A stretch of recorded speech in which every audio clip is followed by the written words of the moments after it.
Okay, let's get into this.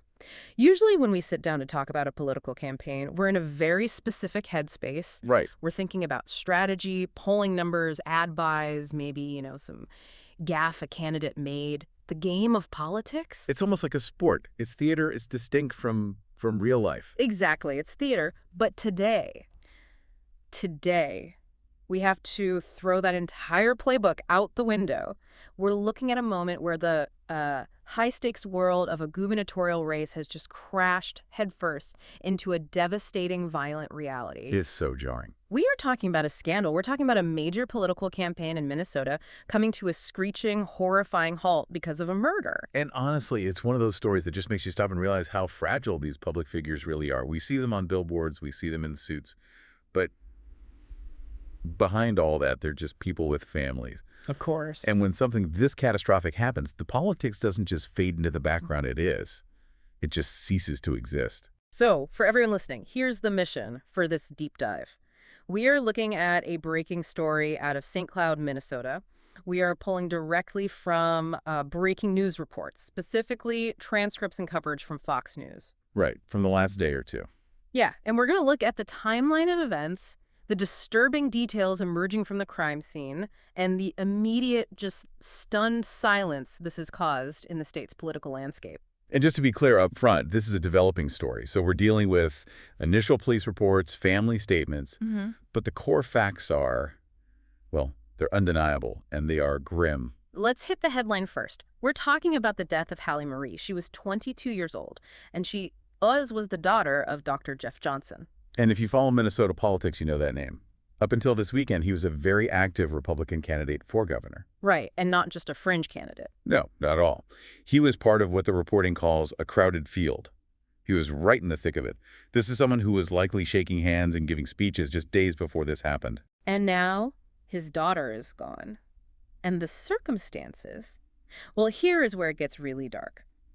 This wasn't a car accident. We're talking about a homicide investigation where the prime suspect is her husband. It's the nightmare scenario. There's no other way to put it. So, take us to St. Cloud. Set the scene for us. This happened on a Saturday night. That's right, Yeah. Saturday night.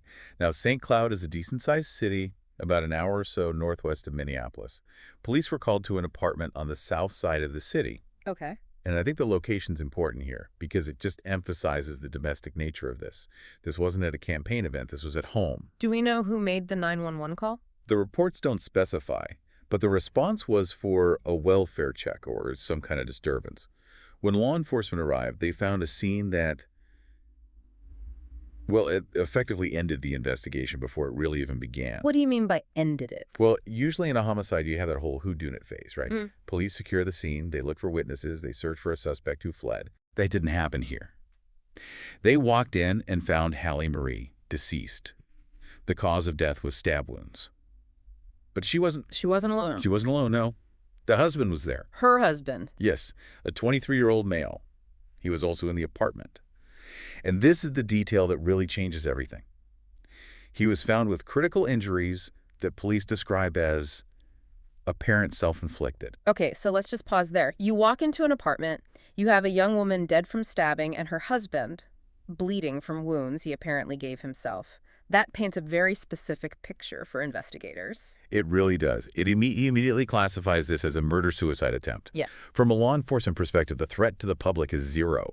They aren't looking for someone on the run. Right. The tragedy is contained entirely within those four walls. It's this closed loop of violence. And the husband, did he survive? He did, at least for now. He was taken to the hospital in critical condition. But here's the nuance I found really interesting in the reporting. The police have formally placed him in custody. Wait, how does that work? If you're in surgery or in a coma, how are you in custody? Is there a cop sitting outside his ICU door? That is exactly what it means. Yeah. Even though he can't be booked into a jail cell, obviously he needs medical care, he is effectively under arrest. He's not free to leave. Wow. If he recovers, he goes straight from the hospital bed to a holding cell. The source material is very clear. Yeah. Police believe he is the one responsible for Hallie's death. They aren't looking for anyone else. It's just 22 and 23 years old. I mean, they were just kids. That's the part that really sticks with you. 22, you're just starting your life. Yeah.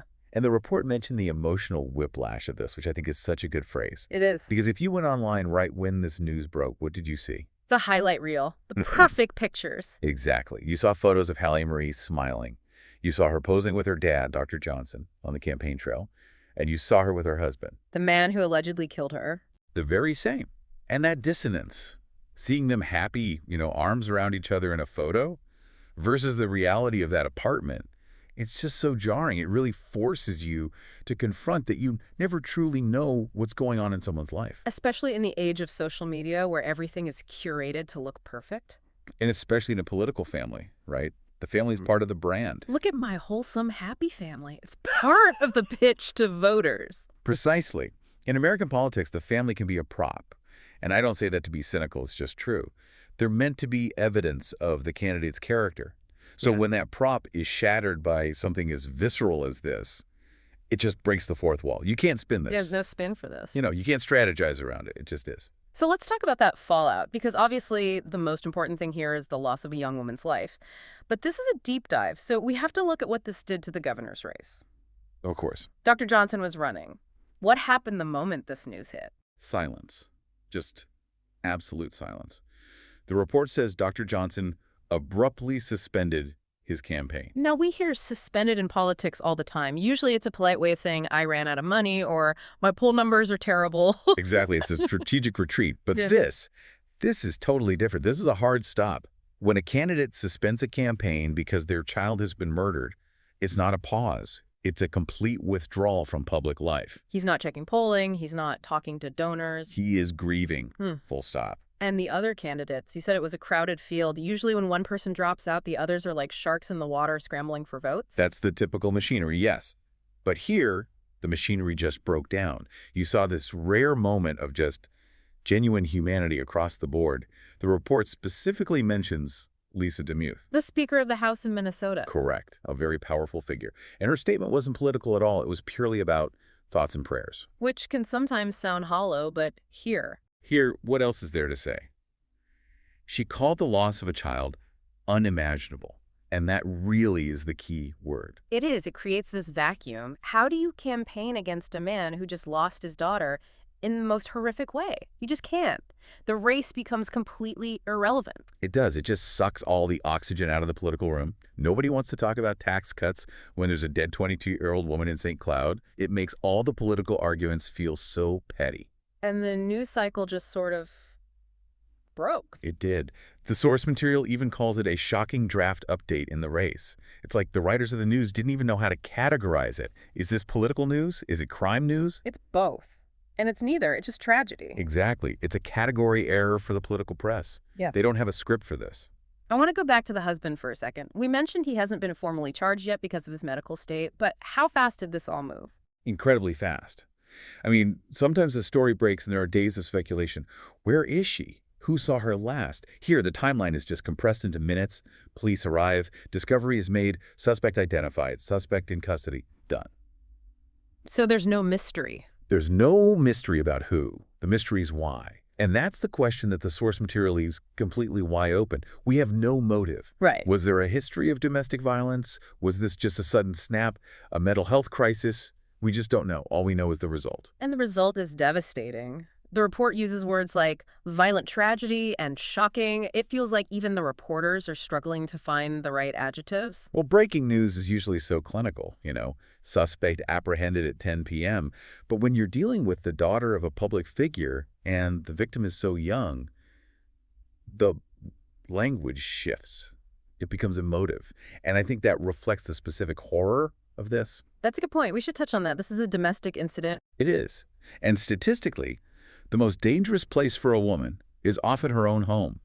We all hear that statistic, but we don't really feel it until we see it happen to someone who, on paper, seemed to have everything going for them. On paper, that's the phrase. Right. But inside that apartment on the south side of St. Cloud, something went incredibly, horribly wrong. And those self-inflicted injuries on the husband, that tells you he knew there was no coming back from what he did. He didn't try to hide it. He didn't run. He tried to end it. He tried to end it.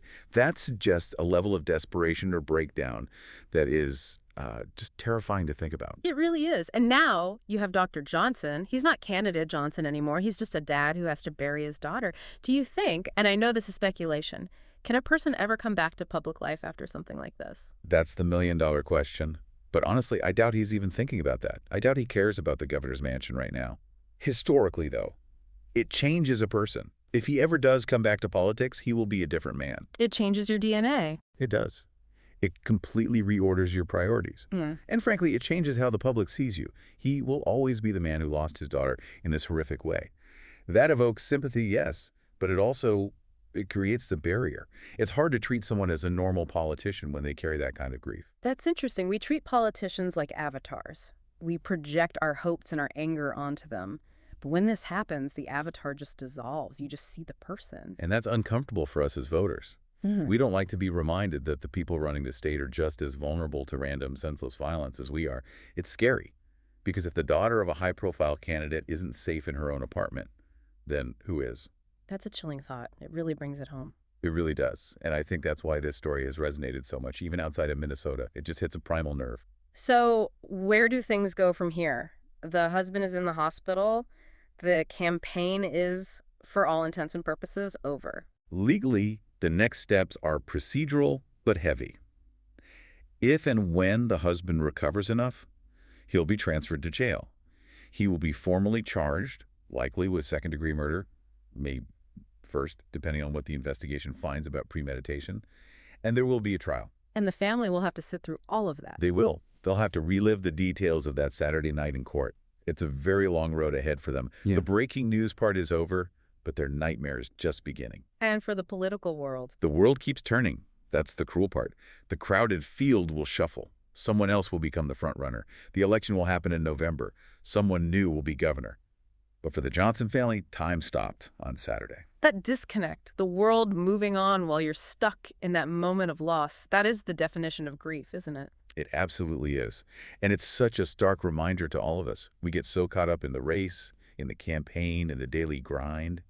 But life has a way of interrupting even the most ambitious plans with just tragic suddenness. It's, we usually try to leave you with a clever insight or a so what moment. But today, the so what is just human. It's about empathy. I agree. If there's any takeaway, it's that behind every headline, behind every candidate you love or hate, there is a human being who is subject to the same sudden, devastating blows that life can deal to any one of us. We'll keep an eye on the legal developments, of course, specifically regarding the charges. But for now, I think we just have to leave it there. It's a heavy one, but an important one to understand. Absolutely. Thanks for listening to this deep dive. Keep the Johnson family in your thoughts, and we will see you next time. Take care, everyone.